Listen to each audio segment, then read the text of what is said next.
a drum. No, it's a guitar. But you can play it like a drum.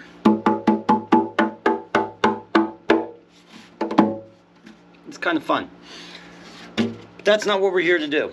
So as promised, we are moving on to binding here. I have my new binding strips, which are dimensioned to be taller and slightly, just slightly thicker than the usual ones that I was previously ordering from StewMac, like probably a lot of you guys do. But I had these custom made to be a little bit, mostly just to be a little bit taller, because I like the look of that taller binding that you see, more of a modern look on a lot of really kind of high-end boutique guitars. It has become just sort of an aesthetic that fits that market. And so I'm going to start just by getting a good idea of exactly what that height is. So it's supposed to be 0.32, and it's pretty much dead on. It's probably 319 right there instead of 320. Now I'm doing this because I already have the strips for this particular guitar in the side bending machine, so they're just waiting to cool down. But these are all cut so precisely that I don't have to wait for those to come out to cut my channels, because I can see these are all coming out within 1/1000th of an inch of each other as far as their height, so I can be confident that the other ones I have are also that. The other thing too is that I'm going to be cutting my channels slightly smaller in regards to our height here, so that when this is set in there, this will sit up just a little bit proud right here on the top surface, and it'll just be sanded back, planed back after the fact. Let's check out one more, but I can really see the consistency here is just spot on. They're either, the smallest one I've seen is 318, the biggest I've seen is 320, so they're right on the mark pretty much. Oh, there we go, this is 322. 321. I was holding it wrong. Anyway, so if I just target about 318 for my binding height, that means I will be ever so slightly smaller than the height of these, and when I sand this back, it will just take off that last little bit of proudness from the strips.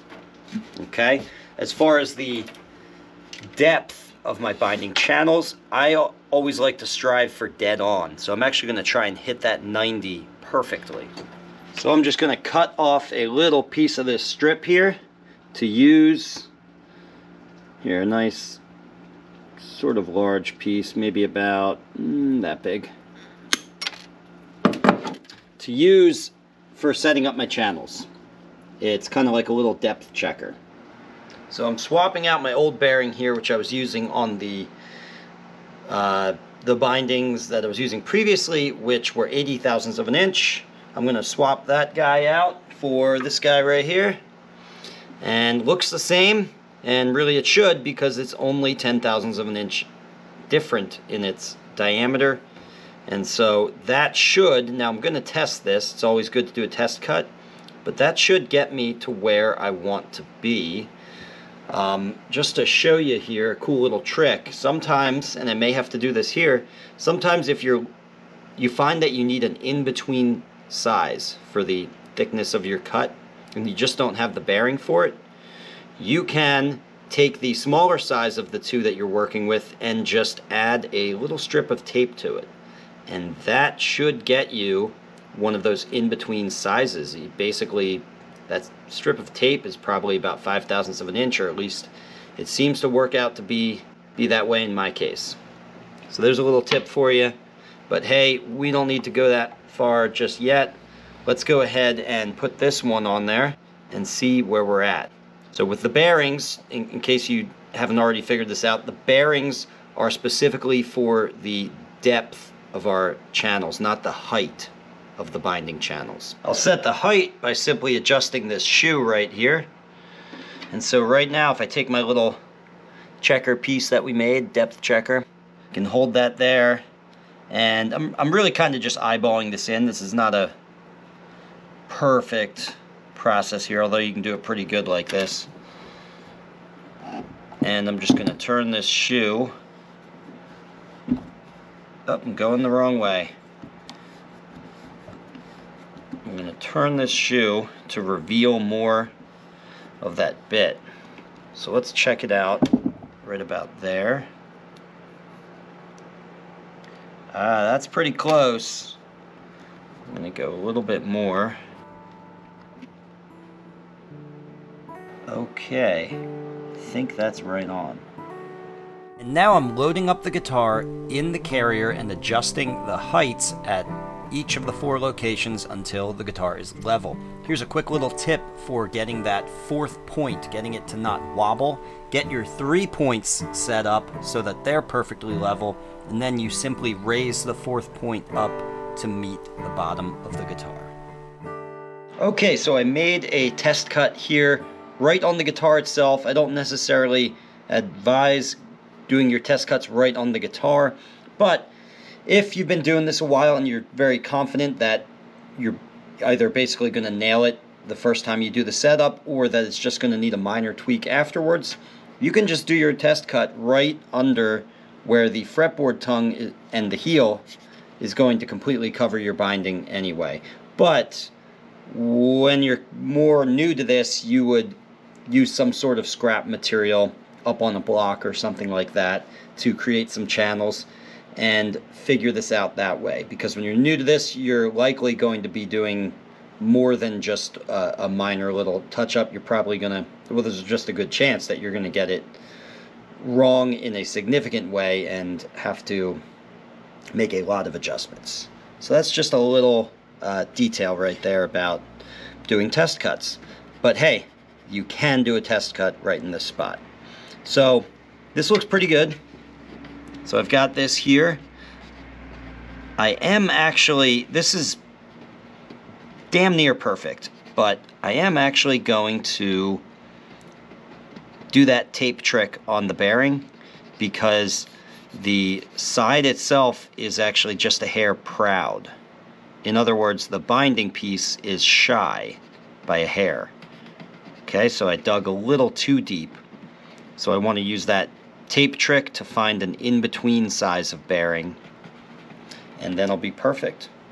As far as the height, that's pretty good. I might or I might not knock it down literally just a hair, like 0.02 of an inch or something, because there's a little more sticking up proud than I probably want. A good thing to keep in mind when you're doing what I'm doing, which is trying to increase my binding height, that's not something you can do without any thought, completely carelessly. You do really have to think. There are limits to what we can do here. You do have to think about how much kerfing you actually have down here. And I just wanted to make that point in case you tried to do something a little more dramatic than what I'm doing here. So if you look at this, we have the kerfing on the inside. This is the size of an unsanded piece of kerfing, at least the kind that I have. And so this would go right up to meet the top, and we can even assume that a little bit of it has been sanded away. So I can push that up a little higher still. And this gives me a good indication of how much material is left over after that channel. Here, I'll pull this to the side and you can see what I'm talking about.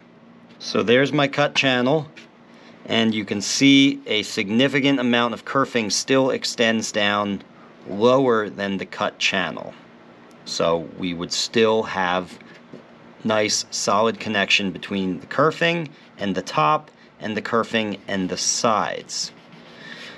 Obviously, the thing we're trying to avoid here is routing your binding channels so deep that you actually separate the top or come very close to separating the top from the kerfing and the sides.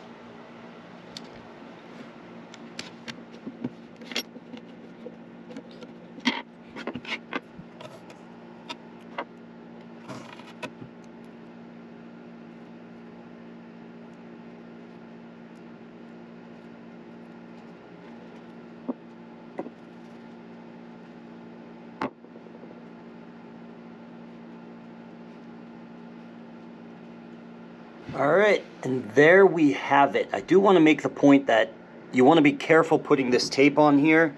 You saw me very carefully cutting the strip to length. I neither want the piece of tape to overlap, nor do I want it to completely leave a gap in there. I don't want it to be way too short, because in either case, you're then going to have either a drop off at one point of the bearing where the thickness is slightly different in that one spot, or it's going to jump up in the area where they overlap.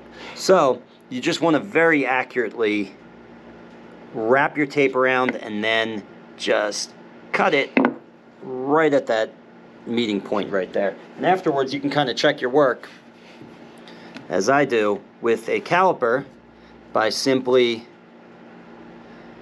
checking it to see that it's the same no matter where, no matter how you turn this.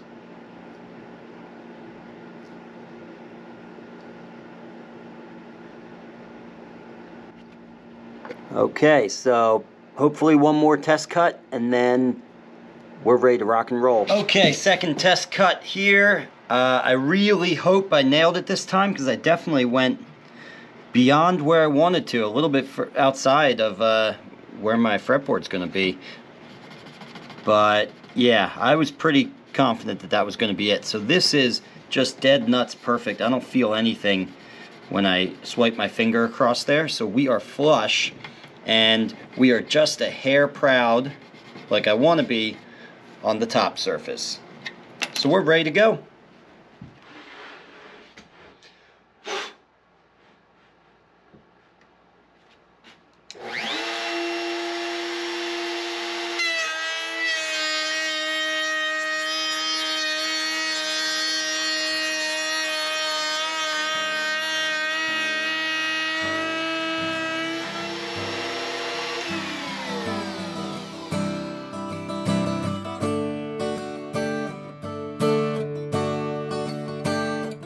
Alright, channels are cut. I'll have you take a look at them right here. They came out great. I was a little worried about that extra height for those channels and whether or not that was going to be a little rough on the bit and on the particularly on the spruce top, and cause a little bit of tear out just from overworking that bit a little bit.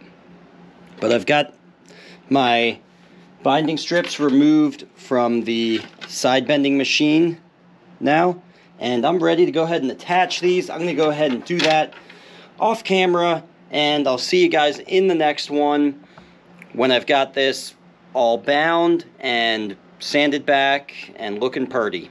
So see you in the next one.